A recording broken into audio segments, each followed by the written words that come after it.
Hey hi guys, எல்லாரும் எப்படி இருக்கீங்க? Welcome back to Movie Minded. இன்னைக்கு நம்ம இந்த வீடியோல என்ன பார்க்க போறோம்னா டாப் 5 ஹாரர் மூவிஸ் தான் பார்க்க போறோம். அதுவும் நம்ம தமிழ் டப்பிங்ல இருக்கக்கூடிய மூவிஸ் தான். சோ இதுல கொடுத்திருக்க அந்த 5 மூவிஸுமே தரமான ஹாரர் மூவிஸ். சோ கண்டிப்பா இந்த வீடியோவை ஸ்கிப் பண்ணாம பாருங்க. சரி ஓகே गाइस, வாங்க நம்ம லிஸ்ட டைரக்டா ஸ்டார்ட் பண்ணலாம்.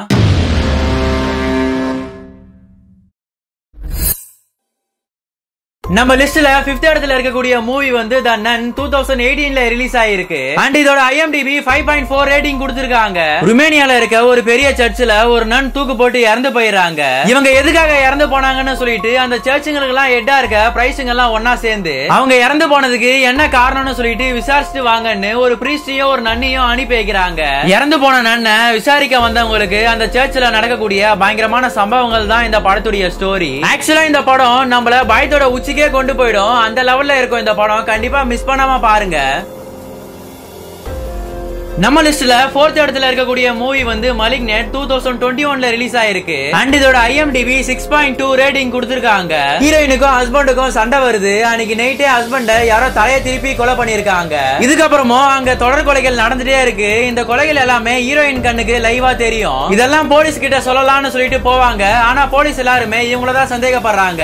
இந்த கொலைகள் பண்ற அந்த மர்மமான ஆள் யாரு, ஏன் இது ஹீரோயின் கண்ணுக்கு மட்டும் தெரியுது, அது மட்டும் இல்லாம இந்த கொலை பண்றவனுக்கும் நம்ம ஹீரோயினுக்கும் என்ன சம்பந்தம், இதெல்லாம் தான் இந்த படத்துடைய ஸ்டோரி. சோ இந்த படத்தை மிஸ் பண்ணாம பாத்துருங்க. நம்ம லிஸ்ட்ல தேர்டா இருக்கக்கூடிய மூவி வந்து இட் மூவி தான். 2017ல ரிலீஸ் ஆயிருக்கு. அண்ட் இதோட IMDb 7.3 ரேட்டிங் கொடுத்திருக்காங்க. இங்க ஒரு டவுன்ல நிறைய சின்ன பசங்க மர்மமான முறையில காணாம போயிடுறாங்க. இந்த சம்பவம் 27 வருஷத்துக்கு ஒரு முறை நடந்துட்டே இருக்கு. ஹீரோவோட தம்பியும் இதே மாதிரியே காணாம போயிட்டான். இந்த மாதிரி சின்ன பசங்க காணாம போறதுக்கு காரணம் பென்னிவைஸ்ங்கிற ஒரு க்ளோன் தான் காரணம்னு சொல்லிட்டு ஹீரோ கண்டுபிடிக்கிறான். இதுக்கப்புறம் யாருமே காணாம போக கூடாதுன்னு சொல்லிட்டு பென்னிவைஸ்ங்கிற அந்த க்ளோனை அழிக்கலாம்னு சொல்லிட்டு ஹீரோவும் அவனது ஃப்ரெண்ட்ஸும் அவனை தேடி கிளம்புறாங்க. இதுக்கப்புறம் என்னாச்சுங்கிறது தான் இந்த படத்தோட ஸ்டோரி. செமையா இருக்கும். இந்த படத்தை கண்டிப்பா மிஸ் பண்ணாம பாருங்க. நம்ம லிஸ்ட்ல செகண்டா இருக்கக்கூடிய மூவி வந்து தி காஞ்சூரிங் 2013ல ரிலீஸ் ஆன மூவி. IMDb 7.5 ரேட்டிங் கொடுத்திருக்காங்க.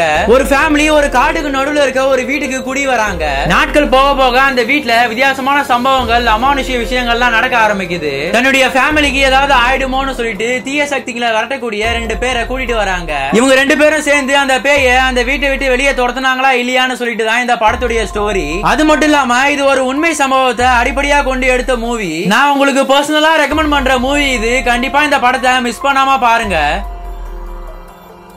நம்ம லிஸ்ட்ல ஃபர்ஸ்ட் இடத்துல இருக்கக்கூடிய மூவி வந்து ஈவில் டெட் 2013ல வந்த ஹாரர் த்ரில்லரான மூவி. IMDb 6.5 ரேட்டிங் கொடுத்திருக்காங்க. சோ இந்த மூவில ஒரு 5 ஃப்ரெண்ட்ஸ் நடு காட்டுல போய் மாட்டிக்கிறாங்க. அங்கதான் இந்த மூவியோட ஸ்டோரியே வேற லெவல்ல போகும். சீரியஸா இந்த மூவியை சின்ன பசங்க யாருமே பார்க்க வேணாம்னு தான் சொல்லுவேன். ஏன்னா இது அவ்வளவு பயங்கரமான ஹாரர் மூவி. எனக்கு தெரிஞ்சு இந்த மூவியை யாரு பாக்குறாங்களோ அவங்களுக்கு அள்ளு விட்டுருன்னு சொல்லுவேன். ஏன்னா இது அந்த லெவலான பேய் படம். ஃபுல்லாவே பிளட் தெரிக்கிற மாதிரி தான் இருக்கும். சோ இதுதான் गाइस நான் சொன்ன டாப் 5 ஹாரர் மூவிஸ். சோ இந்த 5 படத்தையுமே மிஸ் பண்ணாம பாருங்க. இந்த வீடியோ உங்களுக்கு பிடிச்சிருந்தா மறக்காம லைக் அண்ட் சப்ஸ்கிரைப் பண்ணிட்டு உங்க ஃப்ரெண்ட்ஸுக்குமே இந்த வீடியோவை ஷேர் பண்ணுங்க.